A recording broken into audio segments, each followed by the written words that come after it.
Se inscreva no canal Vida Revista, ative o sininho e compartilhe. Obrigado! Nós comemos com os 5 sentidos e é por isso que os fatores ambientais vão contar muito, tanto para a quantidade do que nós consumimos quanto para a qualidade. E no vídeo de hoje nós vamos trazer para vocês a compilação de achados científicos nesse campo. O principal pesquisador que nós estamos consultando é o Dr. Brian dos Estados Unidos. Primeira coisa, o prato. Os pratos menores são melhores.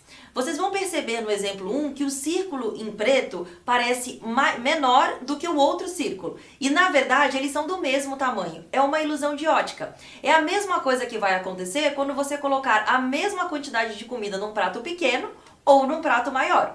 Quando você coloca num prato pequeno, o seu cérebro entende que o prato está cheio. Isso favorece a sua saciedade. Agora, se você coloca num prato maior, ele entende, puxa, eu tô comendo pouco. Ainda que seja a mesma quantidade. Vocês vão perceber no self-service, por exemplo, que os pratos são maiores. Eles têm em torno de 28 centímetros. As pesquisas nos trazem que o prato ideal deve ter em torno de 23 centímetros de diâmetro. E deve ter bordas coloridas e largas, como vocês estão vendo na imagem. Um outro ponto verificado é a questão das cores, o contraste entre o alimento, a cor do alimento e a cor do prato. Vamos imaginar que você vai servir um risoto de queijo. Se você serve num prato branco ou bege, o contraste é muito pequeno, o cérebro não consegue mensurar exatamente a quantidade de comida. Já se você coloca num prato colorido com contraste, ele entende que está comendo mais. Outro ponto que foi observado foi a cor da toalha. A cor da toalha, quando é amarela, estimula o nosso centro da fome. Então, não é recomendado. Já a cor vermelha foi tida como positiva. Quando as pessoas se alimentaram com um prato vermelho, com um prato na cor vermelha, ou um copo na cor vermelha, uma xícara, elas tenderam a se alimentar menos, a consumir menos. Isso porque no nosso cérebro, a cor vermelha está associada com perigo, com risco, com parar.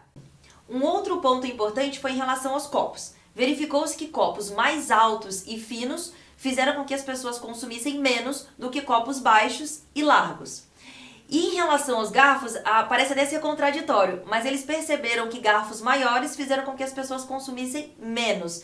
Em uma pesquisa, eles colocaram algumas pessoas para consumir em garfos no tamanho padrão e uma outra parte das pessoas para consumir em garfos 20% maiores. E esse grupo que utilizou garfos maiores comeu em média 20% menos. Um outro ponto interessante é a arrumação da nossa cozinha. Foi feita uma pesquisa e eles colocaram algumas pessoas aguardando numa cozinha bagunçada, com acesso a algumas guloseimas, e outras pessoas aguardando numa cozinha arrumada, silenciosa, com acesso às mesmas guloseimas. E as pessoas que ficaram numa cozinha desorganizada, comeram 30% a mais. Então, isso eles entenderam na pesquisa que essa cozinha passou, então, essa sensação de desorganização, de falta de controle. Então, isso é um ponto para a gente observar. Outro ponto é que o fogão, quando você se serve no fogão, você tende a consumir menos do que quando você leva as travessas para sua mesa. Você dificulta um pouco o acesso. Você tende a comer 25% a menos. Então, o ideal é que travessas na mesa apenas sejam as das saladas de folhas.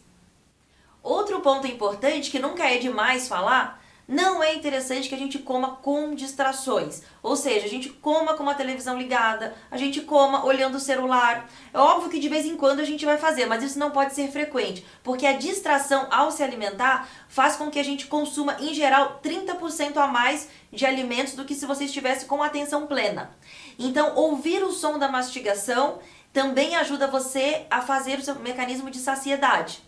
Um outro ponto importante é que seja um ambiente silencioso para você se alimentar.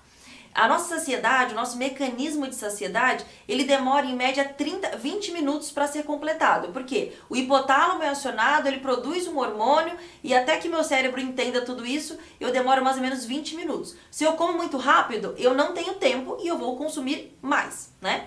Então, comer em família é muito adequado. Consumir em família, comer com amigos, estimula em geral que nós comamos menos. Um outro ponto importante é que a gente permaneça, enquanto a gente está se alimentando, a gente dê uma garfada e depois coloque os talheres repousando no prato, enquanto a gente mastiga até a próxima garfada. Não fique com os talheres o tempo inteiro nas mãos, porque isso faz com que a gente acelere a velocidade e não consiga dar então esse tempo para o nosso mecanismo de saciedade natural. Pensando também em arrumação tanto da cozinha quanto da geladeira, é importante que à vista fique sempre os alimentos saudáveis, sempre as frutas, sempre as verduras, sempre as folhas, e que a gente não tenha à vista as guloseimas. Eu diria para vocês que vocês não devem ter em casa as guloseimas. Eu, por exemplo, eu sou apaixonada por doce, então eu não tenho doce na minha casa. E tenho vontade de comer doce de vez em quando? Vou comer? Claro que vou. A gente pode comer de vez em quando o que a gente quiser, mas tem que ser realmente de vez em quando. Se eu tenho na minha casa, o acesso é muito fácil, então eu vou consumir em maior quantidade. Eu não tenho, você não deve ter doce, bala, bolacha recheada, etc. na sua casa. Deu vontade de comer uma torta, você vai na rua, vai consumir aquela porção e morreu o assunto, ok?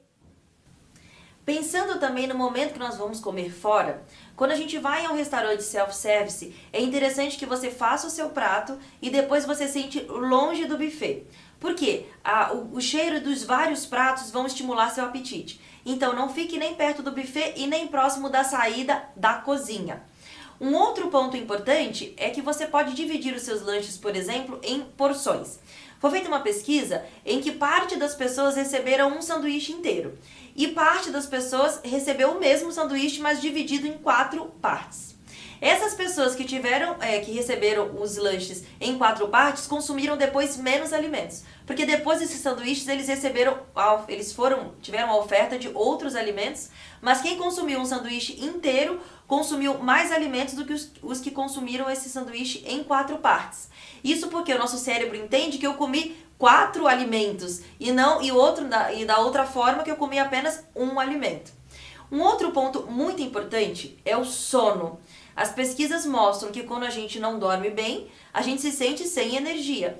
E o nosso cérebro tende a fazer com que nós escolhamos os alimentos que têm mais calorias, portanto mais energias. Geralmente o alimento doce, com mais açúcar e mais gordura. Porque o cérebro acha que consumir esses alimentos eu vou me sentir mais energizado. E a gente sabe que na verdade no fundo isso não funciona. Então melhore a qualidade do seu sono para que você consiga controlar esse seu impulso. Uma outra coisa também muito, muito, muito importante. A gente tem que perceber quando nós estamos sendo um comedor emocional. O que é isso? A nossa vida às vezes é estressante, o dia foi complicado, estou vivendo um momento difícil, então eu jogo aquela frustração, aquela falta de prazer da minha vida, a falta de conforto no alimento. E eu consumo um chocolate então para ficar feliz porque eu não estive feliz durante o dia. Isso, gente, todos nós fazemos. Só que a questão é com que frequência eu faço isso, porque isso aumenta, obviamente, o grau de prejuízo para a minha saúde. Analise, faça essa autoanálise. Se você está fazendo isso com muita frequência, eu recomendo que você leia o livro Você Tem Fome de Quê? Do Deepak Chopra. Ele vai te ajudar com exercícios, com uma série de processos de autoconhecimento para que você seja mais consciente desses seus impulsos quando é fome e quando é uma vontade de comer para compensar algum sentimento. E eu queria fechar com uma outra dica para vocês, que é a dica do aplicativo Desrotulando. Esse aplicativo vai ajudar vocês no supermercado, porque quando você baixa o aplicativo, ele tem um leitor de código de barras e você consegue ler então e ele analisa para você a tabela nutricional dos produtos. Então, lá ele vai te dar uma nota de 0 a 100. E ele vai te falar assim, esse alimento é 50. Por que é 50? Porque tem muito aditivo químico, porque tem muita gordura saturada, porque tem muitas calorias. Ele analisa para você e ele vai te ajudar a escolher alimentos mais saudáveis. Pessoal, sigam essas dicas, prestem atenção, porque elas realmente podem fazer a diferença. Nós nos vemos nos próximos vídeos aqui no canal Vida Revista. Se inscreva no canal Vida Revista, ative o sininho e compartilhe. Obrigado!